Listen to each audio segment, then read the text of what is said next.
Alright folks, my name is Freyn, and today we're going to be looking over the 10 finalists for the third of ARK Survival Ascended's creature votes, this time specifically for the Aberration story arc. While the community has been a little disappointed that the submissions are still limited to only real-world extinct creatures, this has not diminished the creativity in the slightest, and we've seen some truly bonkers proposals, even including slime mold or a tameable cordyceps fungus, and there's a lot of sci-fi makeovers. As always though, please remember you are voting primarily for the creature, not the abilities, although Wildcard will be using them for potential inspiration when they implement the winner. I do aim to keep this video short if I can, but many of these suggestions are incredibly extensive and have multiple iterations. So much so, it's quite possible, honestly, the next vote will have already begun before I've even finished making this. My apologies to any designs I oversimplify or miss, but this has really been a struggle to cut down. If you find yourself enjoying it at any point though and would like to see some more, I hope you'll consider hitting that subscribe button, liking the video, and possibly even checking out some of my other content. Now though, in no particular order, let's begin with our first suggestion, the Palaeoctopus. Very little information exists on the real counterpart here, but as you may have guessed, it's an 8-armed cephalopod with an aberrant twist. Unlike most octopus, octopi, octopodes, this one dwells primarily on land, where it not only traverses the ark with the rippling of its tentacles, but propels itself great distances with squirts of ink like a sort of flappy, inelegant gas bags. In addition to propulsion, the ink can also be used to block charge light for Reapers, mark opponents as a target for Nameless, or create a sort of sticky pool that restricts movement.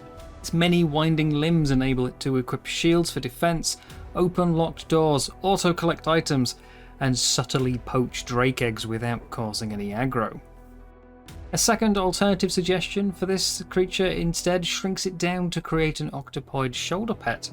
4 of its limbs would be used to hold on, and the other 4 would be free to wield various equipment such as torches, melee weapons, tools, food, or even firearms, with the latter taking 2 slots, 1 for the gun and 1 for the ammo.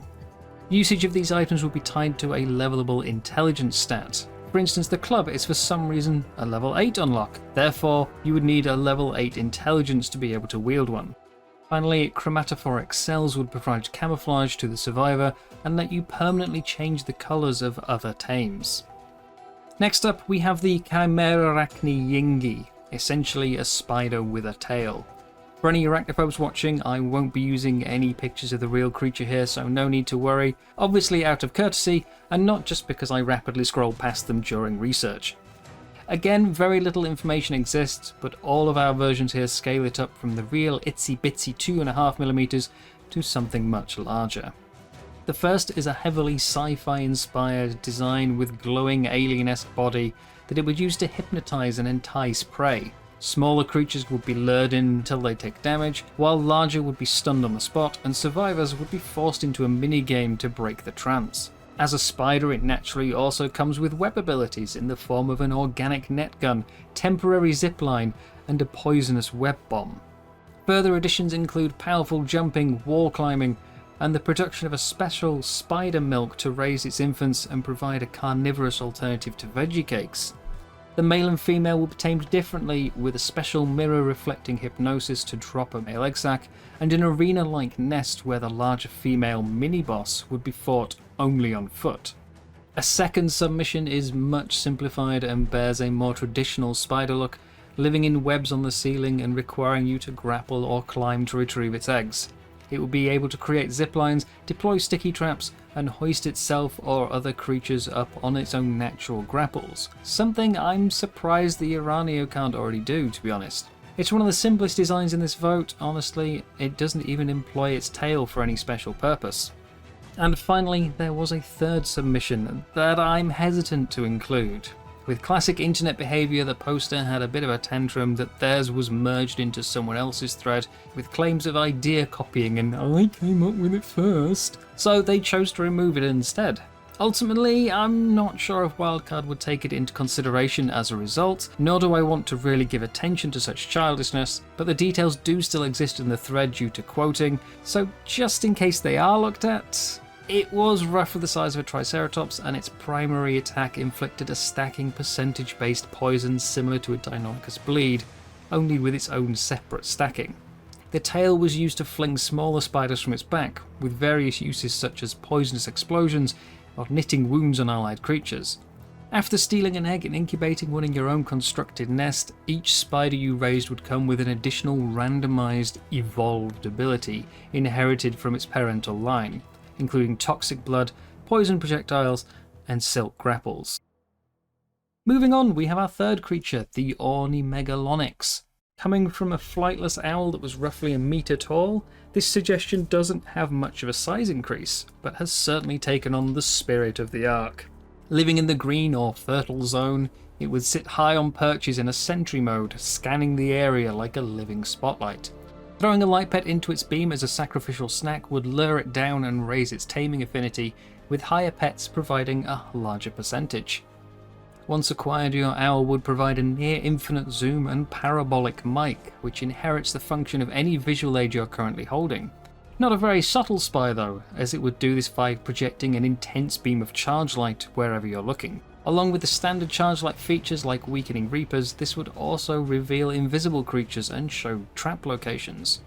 While flightless, it does still have good mobility, able to parkour jump and glide like a drake, helping it get up really high to make good use of that sentry mode, where it will sit and scan, screeching and swooping down at any threat it finds, letting off flashbangs and outlining its targets.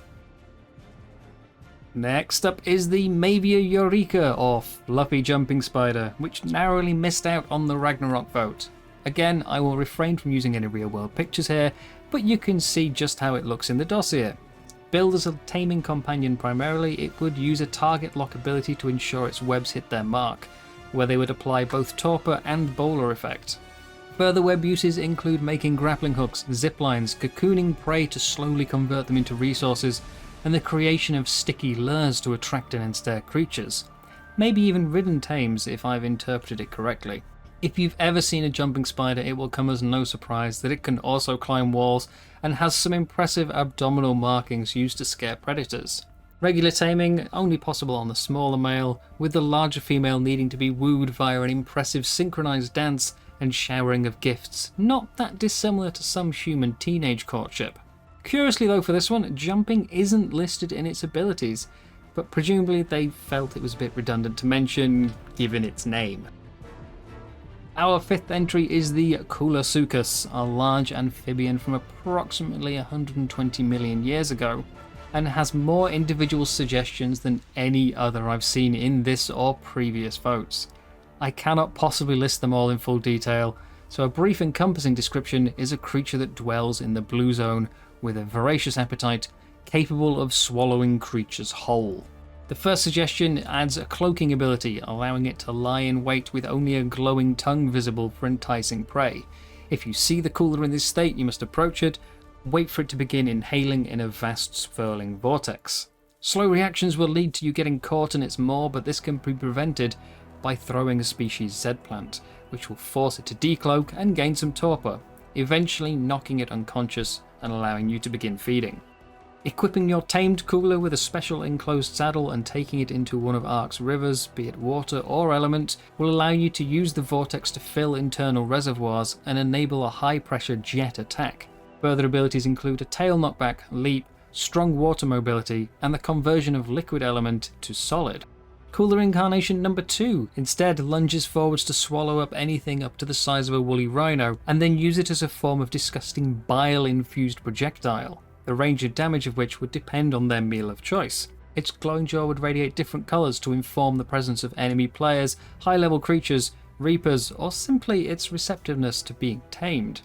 Suggestion 3 is only tameable via narcotic grenades, and focused its abilities around a chemistry bench saddle with special item slot. Placing substances in the slot would grant additional abilities, oil making its targets flammable, narcotics making them sleepy, antidote providing a healing trail of slime, beer a damage boost, stimulant unending stamina, and bug repellent turning it into some sort of slippy megatherium. Number 4 makes heavy use of slime to provide immunity to jellyfish, eels and radiation, and even from being picked up. This can then be transferred to other tames or survivors thanks to a slime item generated over time. It would cloak when underwater, have bleed-inducing and armor-piercing attacks, and be capable of firing harpoon ammunition when placed into a turret mode. All of this power comes at a price though, as it requires salmon-only fish baskets to tame. The fifth suggestion has it burying into riverbeds like an aquatic Palovia, needing honey to lure it out before you tame it with fish bodies. Vulnerable to drying out on land, but able to still swallow creatures whole, enemy and ally alike. Allies would be protected inside and possibly even healed up, while enemies would gradually take damage unless they managed to distress it enough to be spat out, with a final unique acidic mortar attack complete with top-down targeting view. And lastly, before we finally move on from the Koolasuchus, there has been another 3 suggestions for it posted since I began editing this video. I'm not going to cover them, it's already getting far too long. Just know there are a lot out there. And with that, we move on to number 6, Flexicalymene Retrorsa, or Motorbite. Nearly identical to its relative, the trilobite, the Retrorsa is over 450 million years old and has fossil evidence of curling up in a ball like an armadillo.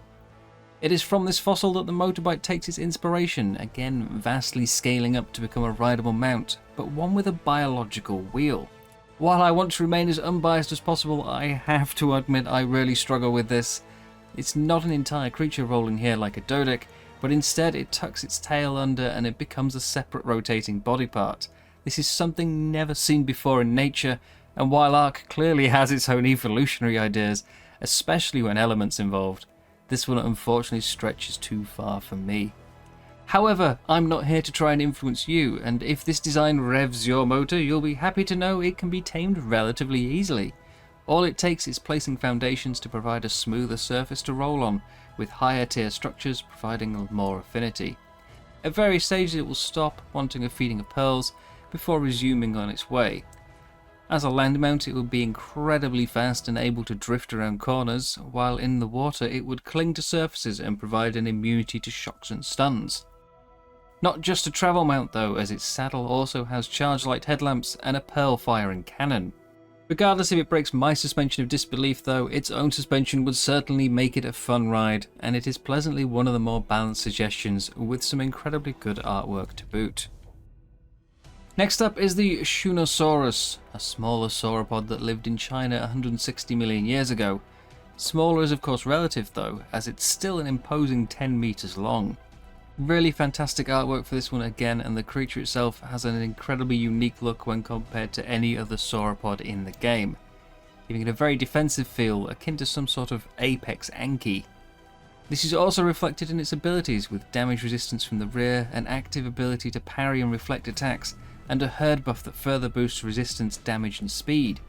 Not lacking on offense either, its tail attacks would inflict broken bones that slow and stun targets, and impale and throw mid-sized creatures.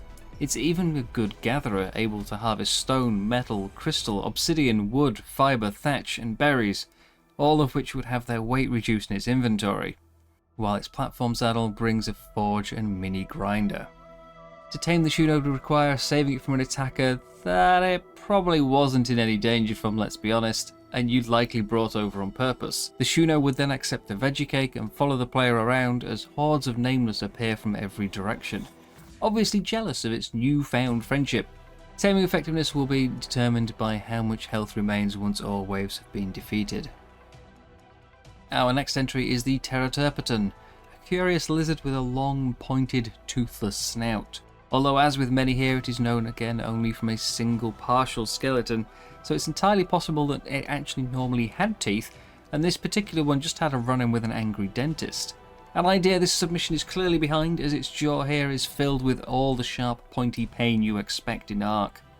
In addition to its regular bite, it can charge its attack to perform a grab capable of even taking pets from player shoulders, but its main feature is an extensive, venomous, spiked tongue, able to pierce and restrain creatures, disable special abilities for a short time, and also act as a form of sensory organ, licking the air around to reveal nearby creatures and resource veins.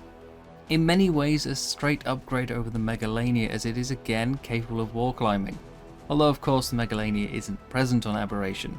Rounding out its ability list comes a passive shedding of its scales, which can be used for the creation of a torpor resistant cloak. Taming one is quite an easy affair, simply requiring a bombardment of species Z fruit until it finally realises that if you've got enough to throw around, you've certainly got enough to feed it. Suggestion number 9 is the Chasmosaurus, a smaller member of the Ceratopsian family that sports a more upright frill and much smaller horns. The Chasmo design is essentially a rideable charge lantern, able to emit light from its head frill in 2 different ways. The first of which is a blinding flashbang to stun enemies at a high stamina cost, and the second is a longer duration intimidation display, which effectively reduces the aggro range like cactus broth and applies a damage reduction to anything which strays too close.